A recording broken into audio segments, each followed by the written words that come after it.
Le préfet a souhaité une proclamation protocolaire des résultats.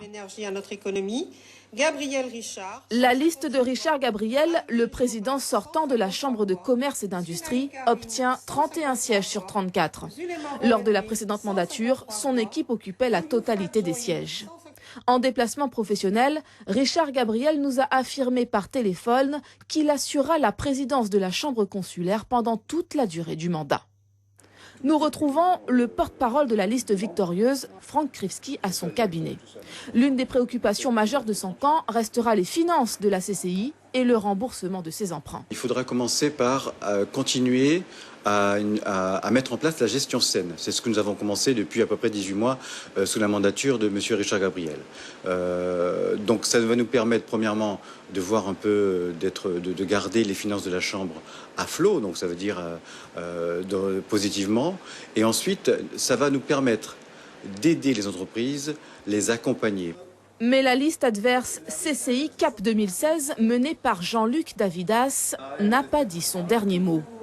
Elle obtient 3 sièges sur 34. Polema Hippolyte remplira un second mandat. Gaël Lapompe-Péronne et Stéphane Olichere feront leur entrée à la Chambre. Jean-Luc Davidas est persuadé de pouvoir mieux faire. Selon lui, il y a eu fraude. Nous avons posé une plainte au procureur de la République parce que nous avons eu des enveloppes qui ont été volées. Ces enveloppes ont été utilisées hier. Nous en avons les preuves. Et malgré ça, nous avons des écarts de 10 à 17 voix dans des catégories. J'appelle ça une grande victoire pour nous. Donc vous contestez ce résultat? C'est sûr qu'on va le contester, on ira jusqu'au bout. Concernant la plainte, nous sommes très sereins. Nous laissons la justice faire son travail, hein, c'est son rôle. Ensuite, concernant nous aussi, nous avons constaté certaines anomalies. Mais il faut rester humble.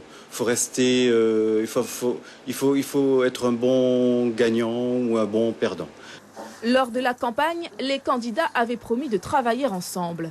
Cette plainte changera-t-elle la donne?